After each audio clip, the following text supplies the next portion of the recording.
नमस्कार दोस्तों, मैं अशोक कुमार ठाकुर, संस्थापक मुनि इंटरनेशनल स्कूल। मैं अक्सर अपने को बोलता हूँ कि मेरे साथ हुआ क्या। मैं बड़ा होना शुरू हुआ क्योंकि नेचर में ऐसा प्रावधान है। मैं बड़ा होने शुरू हुआ और बड़ा होकर के युवा हुआ, तो युवा होकर के किसी की सफलता के लिए मैं साधन बना या किसी के रोजगार का मैं जरिया बना। कुछ मेरा शोषण हुआ, कुछ व्यवस्था का शोषण हुआ। मेरी सारी युवापन और मेरा जील और मेरा मेरा जज्बा ये किसी की सफलता में काम आया, और मेरा बुढ़ापा या तो ये संबंध या समाज की दया या भगवान या अनाथालय की मर्जी पर तय है। नहीं दोस्तों, आओ एक परंपरा बनाए शिक्षा से, क्योंकि शिक्षा द्वारा जो भी क्रांतियां होंगी वो निश्चित ही सफल होंगी और लंबे समय तक चलेगी। हमने क्या कर दिया, गांधी जी के चैप्टर बना दिए। गांधी जी को नहीं समझा, गांधी जी के चैप्टर बना दिए, भगत सिंह के चैप्टर बना दिए, सुभाष चंद्र बोस के चैप्टर बना दिए। हमने क्रांतियों के चैप्टर बना दिए, क्रांतियों की परंपरा नहीं बनाई। और अक्सर होता क्या है, हम ये जो लोग हैं जो समाज की पीड़ा से क्रांतियों पे जाते हैं, हमने क्या करा इनके साथ, हमने उनकी कहानियां बनाई। भाई, किसी की पीड़ा से कोई दर्द हो और किसी व्यक्ति को इतना दर्द हो कि क्रांति के स्तर पे आए, क्यों ना हम इसको परंपरा बना दें कि समाज में कुछ भी कहीं गलत हो, समाज खुद सामने आए, समाज खुद अपने को सुरक्षित और संरक्षित करे।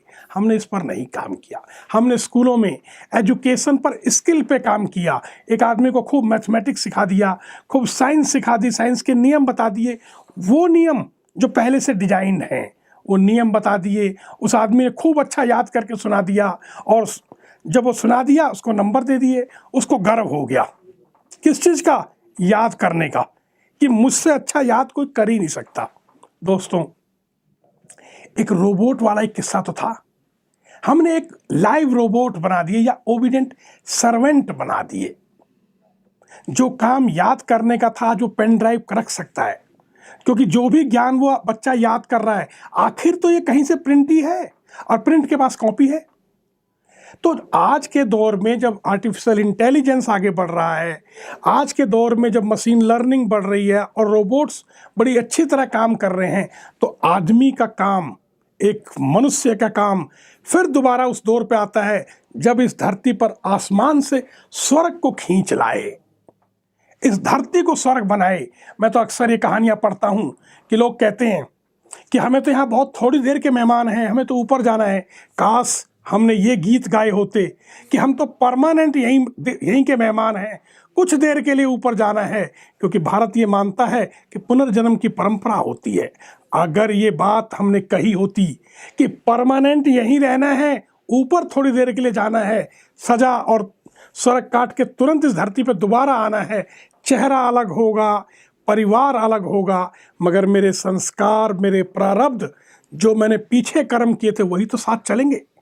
काश अगर हमने ये सोचा होता तो किसी आदमी की हिम्मत नहीं पड़ती इस धरती को खराब कर देने की, क्योंकि फिर कल उसने इसी धरती पर उस खराबी को भुगतने आना होता, उसकी हिम्मत नहीं पड़ती। दोस्तों, मैं बार बार ये कहता हूँ कि शिक्षा ही वो रास्ता है जो आपकी क्रांति को सस्टेन करेगी।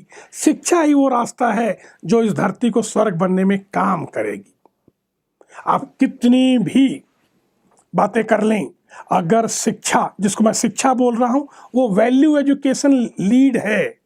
इस शिक्षा के अंदर वैल्यू एजुकेशन एक चीज हो और वैल्यू ऑफ द एकेडमिक्स एक और दूसरा पार्ट हो।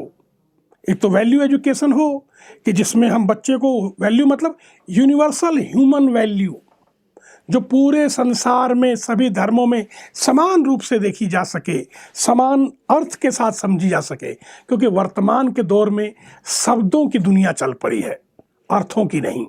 आज शब्द खेले जा रहे हैं इस मॉडर्न एजुकेशन में। जिसके पास ज़्यादा शब्द है वो बड़ा काबिल साबित होता है, और जिसके पास कम शब्द हैं वो निरर्थक हो रहा है। आओ इस शब्दों के खेल से बाहर निकल के अर्थों के शब्द में चलें, और अर्थों से वास्तविकता, और वास्तविकता को साक्षात्कार कर लें।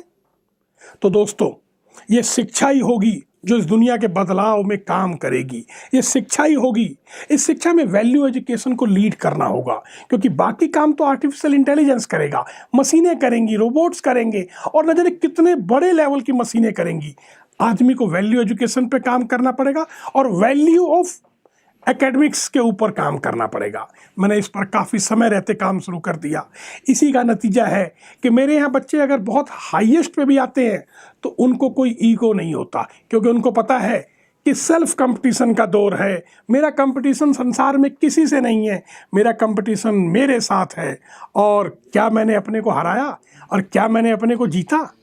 क्योंकि अगर मैं किसी दूसरे से कंपटीशन करता हूँ तो सच में ये कंपैरिजन मेरा सेल्फ का किलिंग है।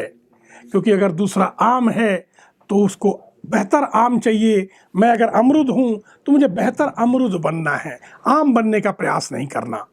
मैं बार बार ये कहता हूँ दोस्तों, एकेडमिक्स पढ़ाओ, बिल्कुल पढ़ाओ, क्योंकि आज आदमी वैल्यू के साथ स्किलफुल भी होना चाहिए, उसको अच्छी स्किल भी आनी चाहिए। पक्का ही उसको पढ़ाओ, परंतु वैल्यू लीड करके पढ़ाओ।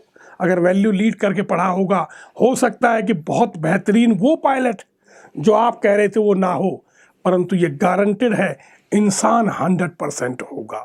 और बुराइयों की तो परंपरा भी नहीं चलती, अच्छाई की परंपरा का चल पड़े तो समाज में वो 10% वाला हिस्सा, कि समाज के 10% लोग खराब होते हैं, असल में वो इसलिए होते हैं क्योंकि 90% लोग होते ही नहीं जो उनके साथ बात कर सकें। अगर वो लोग शिक्षित हों, मेरे स्कूल में हर बच्चा एक दूसरे बच्चे की जिम्मेदारी लेता है, हर बच्चा एक दूसरे के बडी के रूप में होता है, उपयोगिता पूरकता के अर्थ में होता है।